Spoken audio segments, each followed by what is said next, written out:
Well, that happened. Hi, I'm T1J. Follow me on Twitter. So Donald Trump is the president of the United States. Arguably the most powerful person in the world is Donald Trump. Like, the president is this guy. You're fired. No, wait, this guy? Okay. Now, as I've said a bunch of times, I did not vote for Hillary Clinton, but I definitely preferred her to Donald Trump. In fact, I can't think of any qualities that Trump exhibited during his campaign that I would actually want in a president. But as I've also said before, I'm not scared of Donald Trump. I'm ready to take this on. But I can only speak for myself. My mindset might be completely different if I were a woman or a Muslim or a Latinx person or an LGBT person. A lot of people are terrified and devastated by Trump's victory. And not without reason. Trump's campaign was littered with messages that these people should be feared, mistrusted, or dismissed. And I think if you deny that, you're just simply being dishonest. So there are a lot of takeaways from this, and one of them is I think America has been hijacked by xenophobia, cynicism, and anti-intellectualism. I'd already noticed that this was happening on the internet, but I wasn't sure if it spread to just mainstream IRL. And maybe it wasn't even a hijacking. Maybe it was already like that and I just couldn't see it. But a person who effectively begins their campaign by saying that Mexican immigrants are rapists should be immediately disqualified. Any country that valued compassion and intelligence would see that and say, well, that dude's crazy, let's find another guy. But that didn't happen, of course. And that's just one of the many xenophobic and untruthful things that Donald Trump has said. But he still went all the way. People heard all those things and still at the end of the day thought that he was the best guy for the job.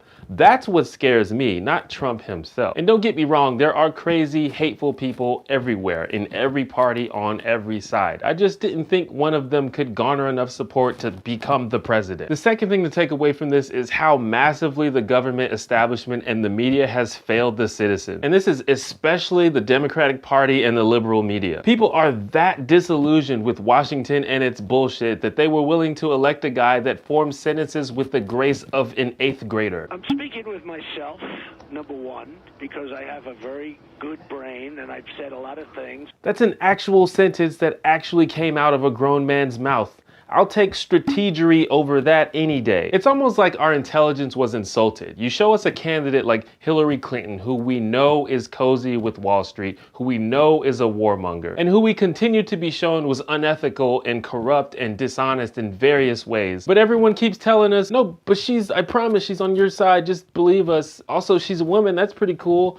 Also, at least she's not as bad as Trump is. It's like literally condescending. And it's not just the Democratic Party, it's also the news and entertainment media. I'm generally a big fan of a lot of the liberal political comedians. I'm thinking of people like Trevor Noah, Bill Maher, John Oliver. They're hilarious, but they usually provide fact-based analysis of the situation. And I was pretty surprised and saddened by how soft they were on Hillary Clinton, even though there was a lot to criticize, especially after the whole WikiLeaks thing. But I think the straw that broke the camel's back on this issue was the emergence of Bernie Sanders. Democrats and progressives actually had a guy who broke the mold of the typical establishment candidate, who openly defied Wall Street and made anti-corruption a central part of his campaign. And many people believe that he got screwed over by that establishment. And to be honest, there's really good reason to think that he did. So it was clear that the Democratic Party establishment no longer represented the interests of the American people, if it ever did. But all that being said, I still didn't expect Donald Trump to win. I'm no fan of Hillary. She wasn't an improvement. She was just more of the same. But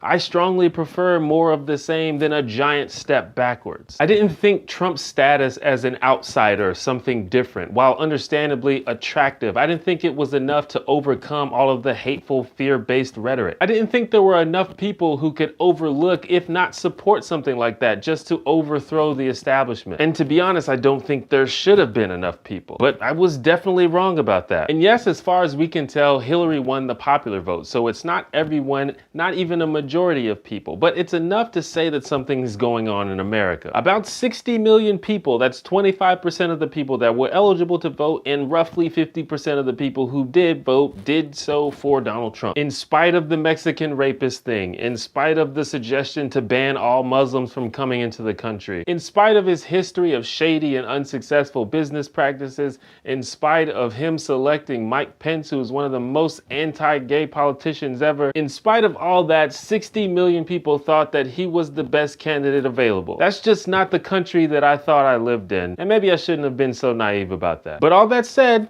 I'm ready to do this. Bring it on, Donald Trump. A lot of progressives gave up after Bernie Sanders was defeated, and I'm sure a lot of people feel like that now. But me, on the other hand, I'm more inspired than ever to stay informed and pay attention. My country clearly isn't what I'd like it to be, but as long as I'm here, I'm gonna fight for it.